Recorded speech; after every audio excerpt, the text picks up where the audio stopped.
Questa descrizione probabilistica delle posizioni dell'elettrone è detta orbitale 1s dell'atomo di idrogeno e non ha limiti definiti, sebbene abbia una forma sferica. Perciò 1s è un'abbreviazione adatta, perché 1 indica lo stato d'energia dell'atomo ed S denota la forma sferica dell'orbitale. Ma ricordate che l'orbitale rappresenta solo la probabilità di trovare l'elettrone in una certa posizione. Se potessimo osservare l'elettrone in istanti diversi, lo troveremmo prima in una certa posizione, poi in un'altra, e così via. Ma quale sarà la traiettoria percorsa dall'elettrone andando da una posizione all'altra? A questa domanda la meccanica quantistica non risponde esplicitamente. Per la meccanica quantistica può andare bene ogni traiettoria corrispondente a questa distribuzione. Perciò noi possiamo soltanto confrontare il grafico con il modello quantomeccanico.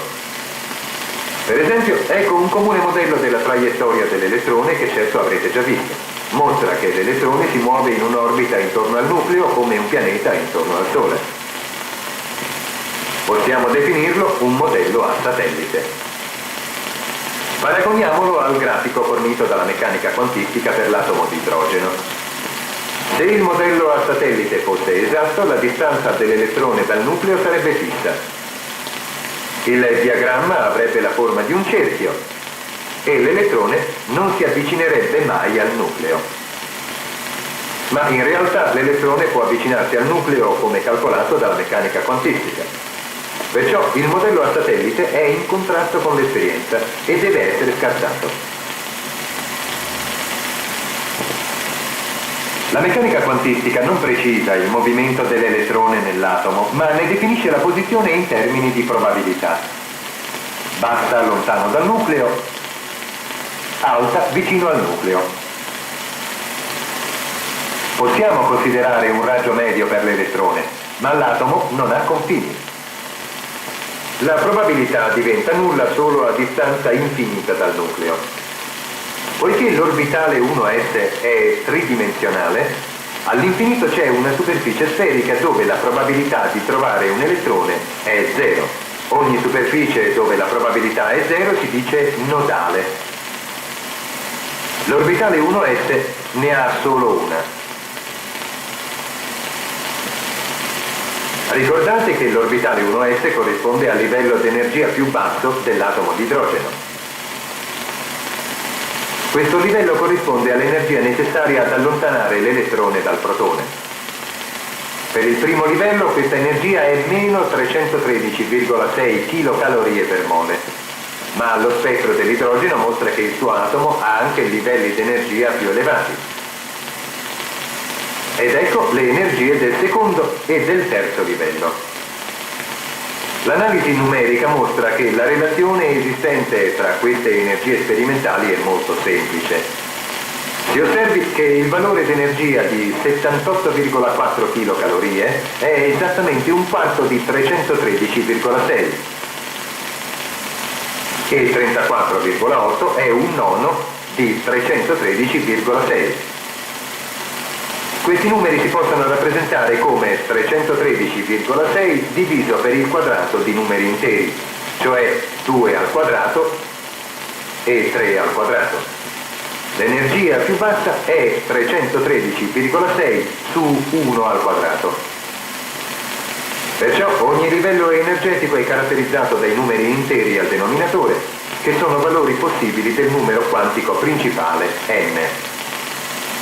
Possiamo quindi usarli per classificare i livelli energetici. Ora il calcolatore elettronico elabora un diagramma del secondo livello energetico, l'orbitale 2s. Ha lo stesso significato del disegno dei fiori e del colibrì. La disposizione dei punti descrive l'orbitale 2s in termini di probabilità. Paragoniamo l'orbitale 2s all'orbitale 1s, su diagrammi alla stessa scala. Nello stato di energia più elevato, il 2s, la probabilità di trovare l'elettrone a maggiore distanza è cresciuta considerevolmente. Si intende che in realtà l'orbitale 2s, come l'orbitale 1s, è sfericamente simmetrico in 3 dimensioni. Ambedue i grafici mostrano che l'elettrone può talvolta trovarsi a notevole distanza dal nucleo, cioè che l'atomo non ha limiti definiti. Ma l'orbitale 2s mostra una nuova caratteristica. A una certa distanza dal centro l'elettrone non si trova mai.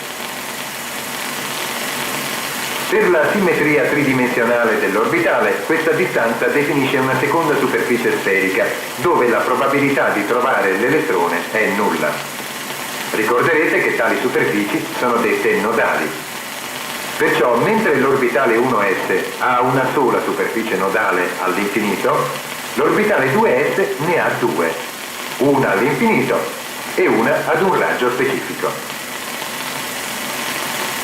La meccanica quantistica insegna che ci sono altri orbitali per l'idrogeno con la stessa energia del 2s e il calcolatore ne sta disegnando uno detto 2p.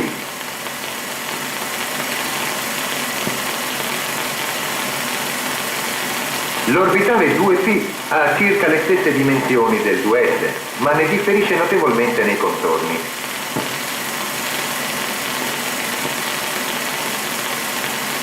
Il 2s è sfericamente simmetrico, mentre il 2p è decisamente orientato lungo un asse, in questo caso l'asse z. Rappresentiamo in prospettiva gli altri due assi, x e y.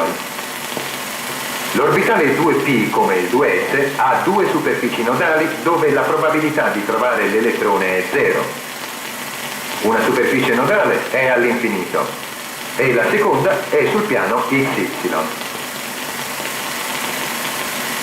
Ma perché l'orbitale non è orientato lungo l'asse y o l'asse x? La risposta è che esistono 3 orbitali indipendenti di questa forma, ciascuno orientato lungo un asse. Ognuno di questi orbitali, 2p, ha due superfici nodali, una all'infinito, l'altra